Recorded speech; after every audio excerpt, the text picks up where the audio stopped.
नमस्कार, मी आरती ओंकार। आज मी ज्या कथेचं वाचन करणार आहे ती बाबांची प्रसिद्ध झालेली 12वी कथा आहे, जी प्रसिद्ध झाली होती स्वराज्यच्या 8 जानेवारी 1966च्या अंकामध्ये। या कथेचं नाव आहे विद्ध। चला तर मग सुरू करूया। संध्याकाळची ही कातरलेली वेळ मोठी विचित्र होती। शेजारच्या रस्त्यावरची रहदारी मंदावली होती। मधूनच एखादा स्कूटरवाला जोरात जात होता।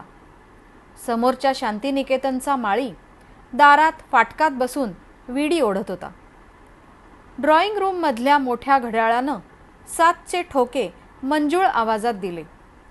त्या शांत वातावरणात त्या ठोक्यांचा खूपच मोठा आवाज झाला। त्या आवाजानं बंगल्याच्या बागेत आरामखुर्ची टाकून बसलेल्या वामनरावांची तंद्री भंग पावली। कंटाळलेली त्यांची नजर आकाशाकडे वळली। आकाशाचा तांबूस रंग सरला होता आणि खूपच चांदण्या फुलल्या होत्या, अगदी जाईसारख्या। त्यांनी मृग नक्षत्राकडे पाहिलं। त्या तारकांच्या समूहातून मृगाची आकृती त्यांच्या डोळ्यासमोर साकार झाली।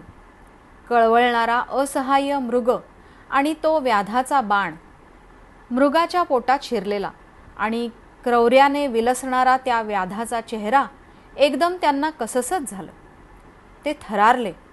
कल्पनेचा खेळही मोठा भीषण होता, अंगावर शहारे आणणारा। एकदम गार वाऱ्याची झुळूक आली। त्यांना बरं वाटलं। ते उठले। त्यांनी बागेतला दिवा लावला।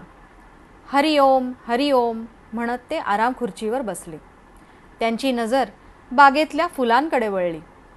डेलियाच्या रसरशीत फुलांवर, झिनिया, ॲस्टरच्या फुलांवर आणि मग पायाजवळच्या मऊ हिरवळीवर। बाहेर गाडीचा आवाज झाला। गाडीची दारं दाणकन आपटली गेली। बंगल्याचं लोखंडी फाटक वाजलं आणि एकदम गलका झाला।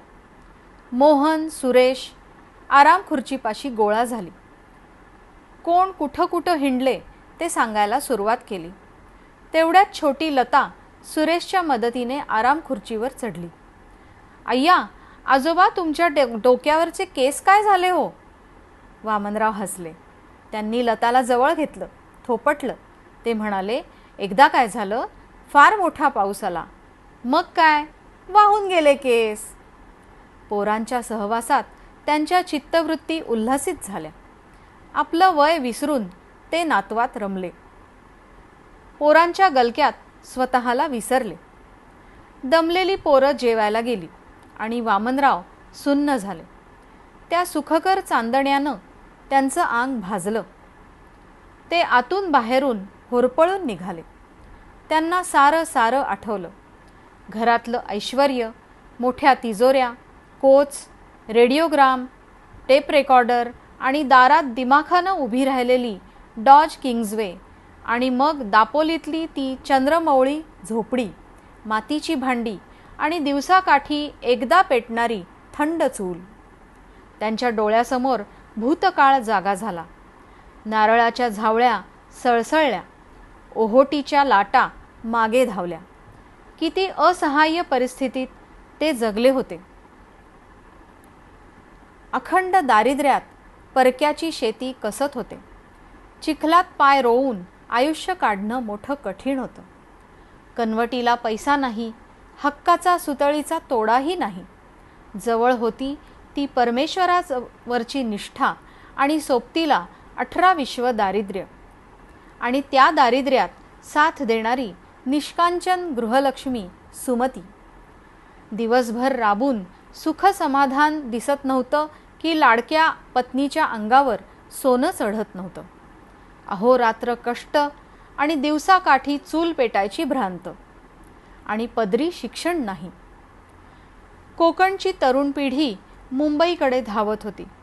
गुरासारखी राबून वर्षातून एकदा उत्पन्न देणाऱ्या शेतीला कंटाळून, निसर्गाच्या लहरीला कंटाळून त्यांच्या डोळ्यासमोर ती झगमगती मुंबई होती आणि दरमहा न चुकता पगार देणारी नोकरी। कोकणातल्या तरुण पिढीला भात शेतीचं, नारळी पोफळीच्या बागेचं आकर्षणच नव्हतं मुळी। झगमगती मुंबई अफाट अजगरासारखे पसरलेले रस्ते, नोकरीच्या शोधातली ती अनवाणी धडपड, वणवण, फुटपाथवर काढलेल्या सताड डोळ्यांनी पाहिलेल्या रात्री, जिन्याआड लावलेला उघडा संसार आणि सुमतीबाईंवरच्या 18 पगड जातीतील लोकांच्या नजरा. मग त्यांनी मुंबई सोडलीच कायमची. पुण्याला सुमतीबाईंच्या नातेवाईकाच्या वाड्यातील एक अंधारी खोली त्यांनी घेतली. सुमतीबाईंनी हातात पोळपाट लाटणं धरलं. सदाशिव पेठेतल्या ब्राह्मणांकडे त्या स्वयंपाक करू लागल्या. त्यांनी ठरवलं होतं कुठल्याही परिस्थितीत लाचार व्हायचं नाही, गरिबीची गाणी गायची नाहीत. सुमतीबाई जोशी इंजिनियरांकडे स्वयंपाकाला जात.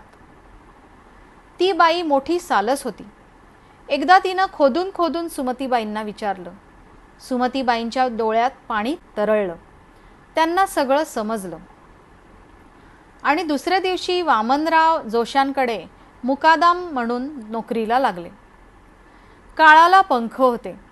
गरिबीचा संसार फुलत होता. दिवसाकाठी 2दा जेवायला मिळत होतं आणि समाधान की ज्याचं मोल करणं कठीण होतं.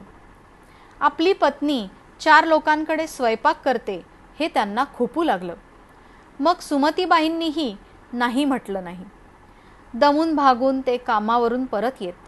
सुमतीबाई त्यांची वाट बघत दारात उभ्या राहत. पत्नीची शांत मूर्ती पाहून त्यांचे डोळे निवत.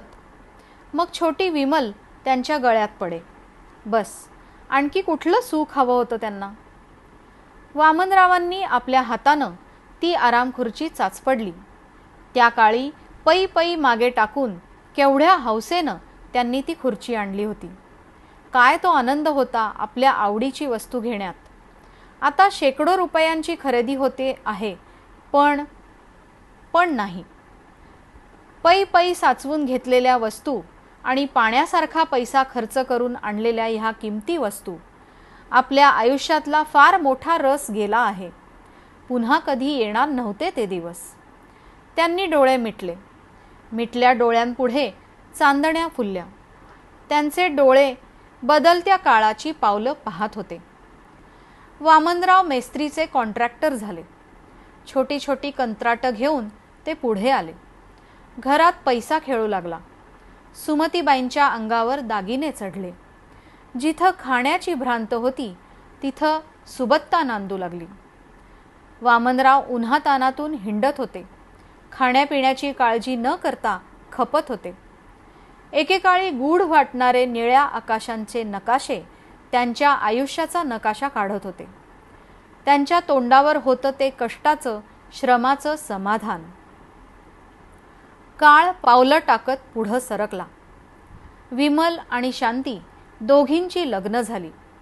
त्यांनी विमलसाठी डिफेन्स अकाउंटमधला एक तरुण जबलपूरला आणि शांतीला भोरचा एक दुकानदार पाहिला आणि मग ते एरंडवण्यात स्वतःसाठी बंगला बांधण्यासाठी झटू लागले. 18-20 दारिद्र्यातून ते वर आले होते. स्वतःच्या कर्तबगारीबरोबर स्वतःची वास्तू उभी राहत होती, पण त्यांना त्याचा गर्व नव्हता.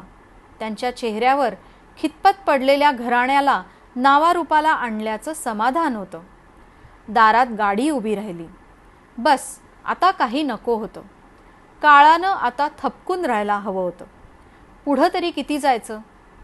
कंत्राटाच्या दगदगीतून लक्ष काढीत होते. आयुष्याच्या वेगानं त्यांचं मन हेलपाटलं होतं, थकलं होतं. त्यांचं मन आता अध्यात्माकडे वळत होतं. दासबोधाची पानं उलटताना त्यांना संसारात राहून परमेश्वर कसा साधावा ते कळत होतं. त्यांना बरं वाटे. आधीपासून त्यांची वृत्ती शांत होती आणि त्यातून वाचन. त्यांचं घरातलं नेहमीचं बोलणंही संपलं होतं. वामनरावांच्या सुखाला दृष्टच लागली कोणाची तरी. पूर्वजन्माचं सुकृतच संपत आलं. काळ थबकला. अगदी खरोखरच थबकला. शिवदासानी नावाच्या एका सिंधी कॉन्ट्रॅक्टरनं पैशाचं आमिष दाखवून वामनरावांची माणसं फोडली. वामनरावांच्या अंतःकरणात कालवा कालव झाली. काय पण धिंदवडे निघतायत आयुष्याचे. तरुण वयात शांतीचा नवरा दुर्धर रोगानं मरतो काय? पूर्वजन्मीचं काहीतरी पाप असलं पाहिजे आपलं, नाहीतर या ऐश्वर्याला हा शाप. आता ही पोरं आयुष्यभर सांभाळायची आणि तिची अश्राप मुलं. बिचारांना वडील आठवतही नाहीत. वादळात सापडलेली ही पोरं मोठ्या झाडाच्या आश्रयाला आली आहेत. पण आतून पोखरलंय सगळं झाड, आतून पोखरलंय. वामनरावांना ग्लानीच आली होती. केवढ्या महत्वाकांक्षेनं कर्तृत्वाच्या जोरावर ते उभे राहिले होते. त्यांनी हा डोलारा उभा केला होता. आपल्या श्रमाचं पाणी शिंपून हा वृक्ष वाढवला होता. स्वतःच्या कर्तबगारीवर पाय रोवले होते आणि कुणीतरी त्यांना खाली खेचत होतं. पायाखालची जमीन सुटत होती, झाड पोखरत होतं आणि जुन्या कागदपत्रांसाठी त्यांनी एक ट्रंक उघडली होती आणि त्यात खूप वर्षांच्या मनी ऑर्डरिंगच्या पावत्या सापडल्या होत्या. विमल आणि शांतीला केलेल्या 100-200 रुपयांच्या मनी ऑर्डरी प्रत्येक महिन्याला गेली कित्येक वर्ष. आणि मग सोनाराच्या पावत्या, हिऱ्यांच्या कुड्या, तन्मणी, लफ्फे विकत घेतल्याच्या पावत्या, सगळा व्यवहार त्यांच्या नकळत त्यांच्या धर्मपत्नीचा होता. ते कष्टानं 2 हातांनी पैसा मिळवत होते आणि त्यांच्या नकळत 10 हातांनी तो नाहीसा होत होता. कुठल्या परिस्थितीतून ते वर आले होते आणि आज त्यांच्या श्रीमंतीचा, सुबत्तेचा त्यांना उबग आला होता. जगाच्या या वृत्तीचा वीट आला होता आणि दुर्दैवानं त्यांची सात्विक पत्नी, त्यांच्या मुली त्यात होत्या. ते ओल्या मातीत उभे होते आणि त्यांच्या पायांना जळवा लागल्या होत्या.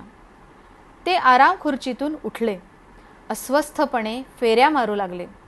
त्यांच्या डोळ्यासमोर ब्रह्मांड उभं राहिलं. त्यांच्या पायातून कळा येऊ लागल्या. त्यांच्या डोळ्यासमोर फक्त मृग नक्षत्र होतं. त्यांना क्षणभर सगळ्या लोकांचा त्वेष आला. ते उन्हात खपून पैसा कमवत होते आणि त्यांची माणसं चैनीत राहत होती. वामनरावांनी पूर्वेकडे पाहिलं. चतुर्थीचा चंद्र वर येत होता, हळूहळू नकळत, आणि मग चांदणं फुलत होतं. वामनरावांनी चंद्राकडे पाहिलं आणि स्वतः सूर्याच्या तेजात तळपून मंद चांदण्याची बरसात करणारं चंद्रबिंब. त्यांचे डोळे पाण्यानं भरले. विमल, शांती, माझ्याच आहात तुम्ही. कुणासाठी मिळवतोय मी? कुणासाठी आहे ही श्रीमंती? त्यांचं पितृहृदय उचंबळून आलं. रात्र चढत होती. पिठूर चांदणं पडत होतं आणि त्या पांढऱ्या चांदरीवर वामनराव स्तब्ध उभे होते, अतिशय शांतपणे, प्रसन्नपणे.